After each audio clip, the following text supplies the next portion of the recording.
bà xô group chụp điệu xô được kêu này kêu từ nơi không khác thì sao lấy bà thế này ở con brand test này nhung min merian môi mỏng hai được kêu này kêu bà tại chứ nhưng nhà đấy nhưng liên công ty grammar bà cho những cái be simple past and go bà chân simple past and go cái gì công ty ở tây tất cả bà ở tây tất cả phòng đà chân đi thì ở tây ta chơi ở tây tất cả bà chơi ở tây tất cả như viên nơi cờ lon mà để dân vui đuôi hói là dân mà đòn nè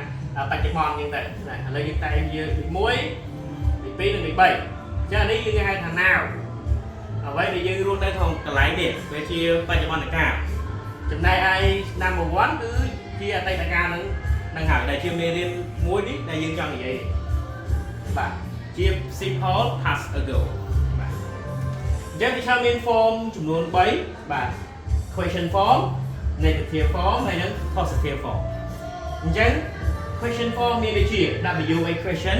plus did plus subject plus verb អញ្ចឹងនេះគឺ subject បាទសេ teacher សេកាត់បន្តិចដោយសារតែ space វាទូចបាទនេះ subject មានន័យថាសព្វនាមបាទហើយមួយទៀតគឺ yes no question មាន did plus subject plus verb ហើយកុំភ្លេចបង្កើតដោយមាន question mark បើយើងបង្កើតជាប្រយោគសំណួរបាទមួយទៀតគឺ negative form បាទមាន subject plus did not or didn't ហើយ plus verb អញ្ចឹងពីរនេះយើងចង់ប្រើមួយណាក៏បានដែរអត់កាត់បន្ទូទេ did not ក៏បាន didn't ក៏បានបាទ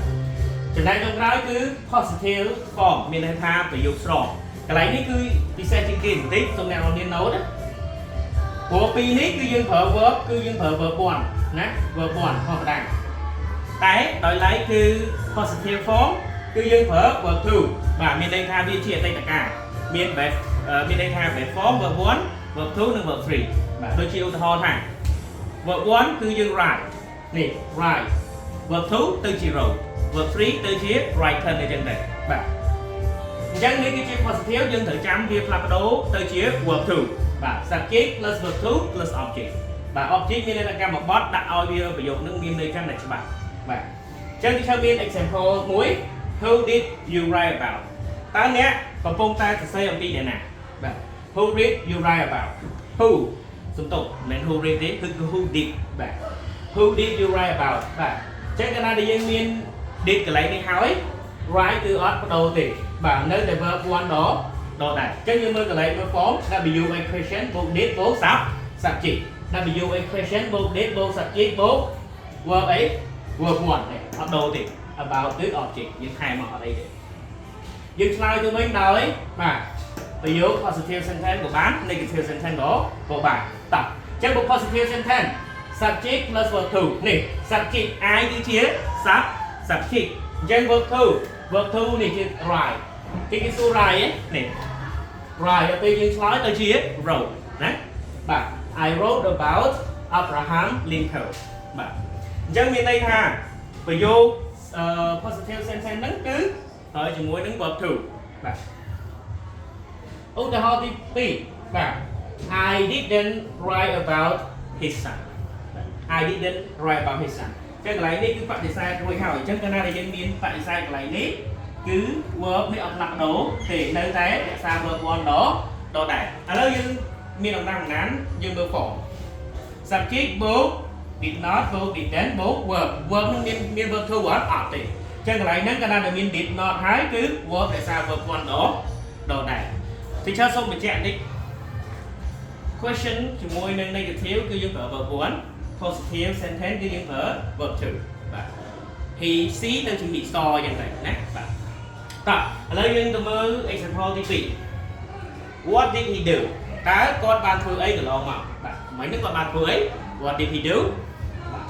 អញ្ចឹង he made បាទអញ្ចឹងគឺឃើញអានេះជា positive អី positive he subject បូក verb អី verb 2 made មកពីអី made មកពី make បាទ he made documentary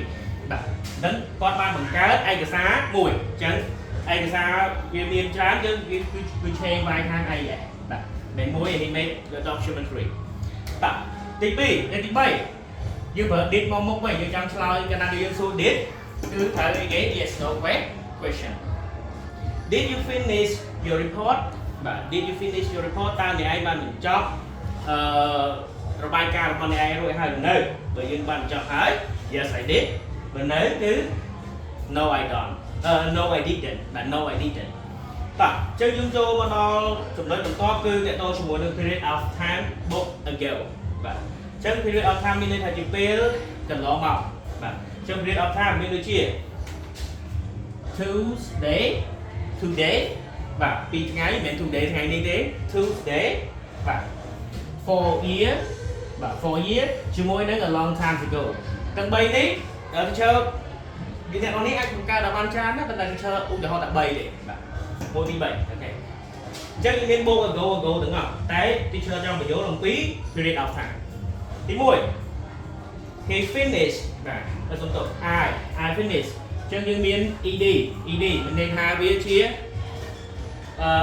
work ដែលមិនប្រែប្រួលអញ្ចឹងកាលណាដែលមិនប្រែប្រួលគឺយើងគ្រាន់តែថែម ed មកបានបាទ I finished the report 2 days ago ខ្ញុំបានបញ្ចប់របាយការណ៍របស់ខ្ញុំតាំងពី2ថ្ងៃមុនមកម្ល៉េះអូខេអញ្ចឹង2ថ្ងៃមុនមានន័យថាអតីតកាលអូខេ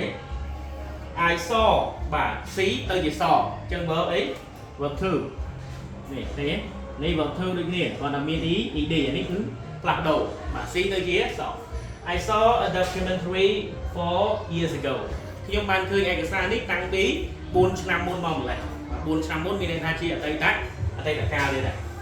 តើ the last one he died a long time ago គាត់បានស្លាប់តាំងពីយូរលងណាស់មកហើយ long time ago គឺពេលយូរហើយអូខេគាត់បានស្លាប់យូរហើយបើស្ដេចយើងថាគាត់បានសោយពីគាត់យូរហើយអូខេតើអញ្ចឹងមេរៀនរបស់ខ្ញុំគឺមានតែប៉ុណ្ណឹងសូមអ្នកនរគ្នាយកចិត្តទុកដាក់ទៅលើ form ហើយ verb ណាយ៉ាត់ verb ខុសអញ្ចឹង verb to គឺមានតែ positive sentence តែប៉ុណ្ណឹងបាទអញ្ចឹងអរគុណច្រើនសូមជម្រាបលាជួបគ្នាសប្តាហ៍ក្រោយ